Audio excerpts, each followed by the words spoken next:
Hi! Now it's nearly the end of the year, which means it is nearly time for Christmas. Which means happiness and snow, not where I live. But it also means gifts. So why not treat yourself to a new bike? However, those shiny brand new bikes like Trek Madones, Pinarello Dogmas, and Tarmac SL7s are pretty expensive. Hence, in today's video, I'll be showcasing some bikes, specifically frames, that I think will give you a very good value for money. Now, most of the frames in this video are going to be Chinese frames, because they are smaller brands relative to the bigger brands, hence cannot charge as much money. Kind of like a off-brand handbag, charging the same price as a Gucci handbag. Even if the off-brand handbag offers the same quality as the Gucci handbag, most people will go for the Gucci handbag. Now, honestly, I don't know anything about handbags, so let's just get back into something that I actually know what I'm talking about. Bikes. So if you're not interested in a Chinese frame or a Chinese bike, for whatever reason, be it you want to show off, or you care about quality control, no worries, because number one on my list is the Merida Skulltura 400. Now, unless I'm wrong, from the Merida Skulltura 300 all the way to the 500, they actually use the same frame, and it's only the group set that is different. I managed to find a brand new Merida Skulltura 400 for $1,550 US. It comes in the old Bahrain Merida team colors, carbon fork, and Shimano 105 R7000. Now, Merida is no Trek or Pinarello, but they do sponsor World Tour Cycling team Bahrain Victorious, which used to be called Bahrain McLaren. But if you want a more premium version and a more striking paint job of Bahrain McLaren, you can check out the Merida Skulltura 5000 with Shimano Ultegra R8050, which costs $2,800 US, which is quite a decent amount more than the previous Skulltura 400, but you get a carbon frame, disc brakes, a better group set, better wheels, handlebars, stem, and all that. Not to mention the gorgeous paint job, although that orange bar tape might get messed up though. Now, where I live, there are plenty of Merida dealers, but depending on where you live, you might struggle to get a hold of some Merida bikes.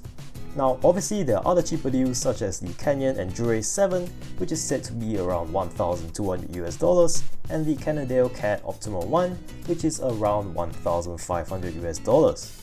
But the reason why I didn't choose those is because, well, they are out of stock. I wonder why. Unless you're in a size XXL, then in that case, go ahead.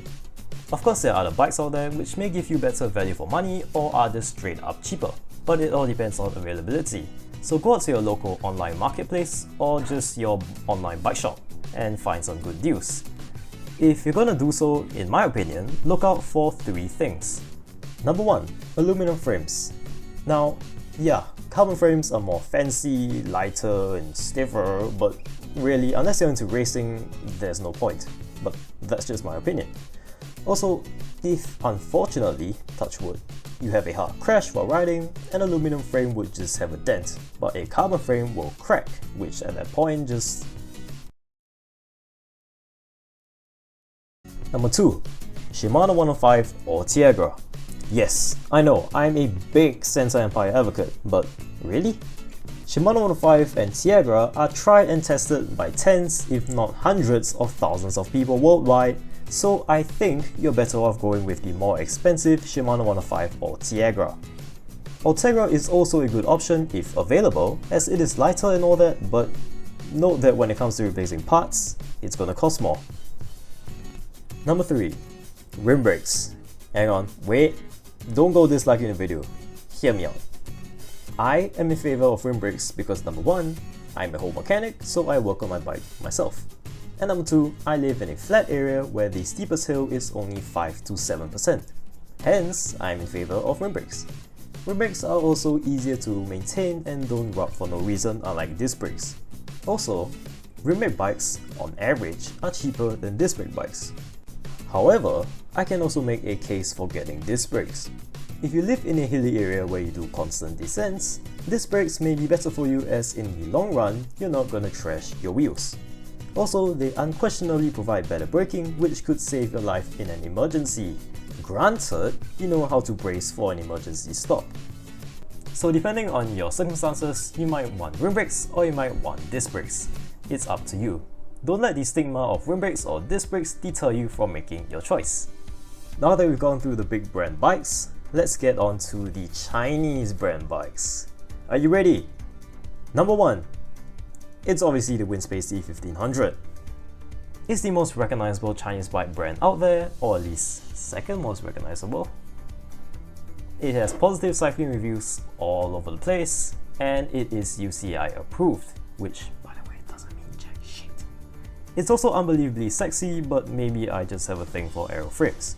$1,500 for the frame, which by the way is the same price as the whole Merida Skulltura 400. So that Merida is a pretty good deal, isn't it? So what do you get for $1,500?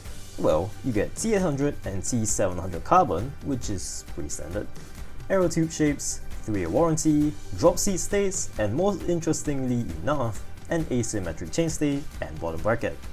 So the left side of the chainstay is thicker and the left side of the bottom bracket sticks out more.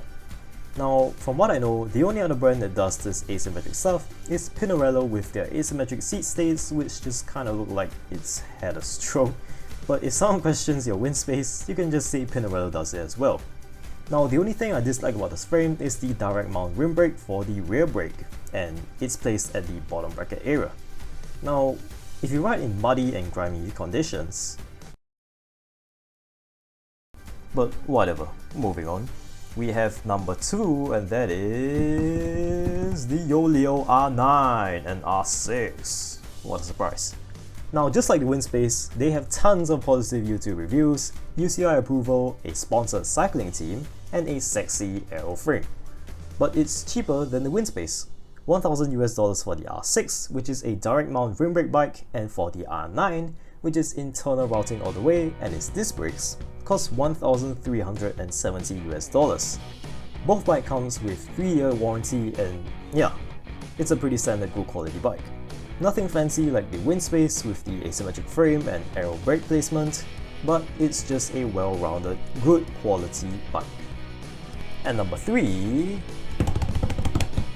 ta-da! Well, it would be there, but I just finished the ride and it's super dirty.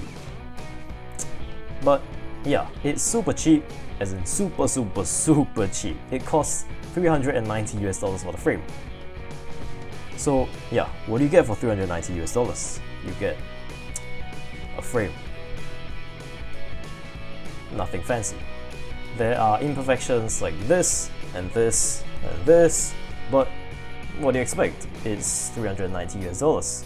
Personally, I like it because it's cheap, but obviously, I'm not gonna lie, it's not perfect. There are some flaws with it. Like this. This video was such a pain in the ass, so I recommend you watch it. But yeah, anyways, if you have enjoyed this video or at least have been entertained, do feel free to leave a like and a subscribe. It really helps the channel. But as always, I will see you guys next time. Good night, everybody! Good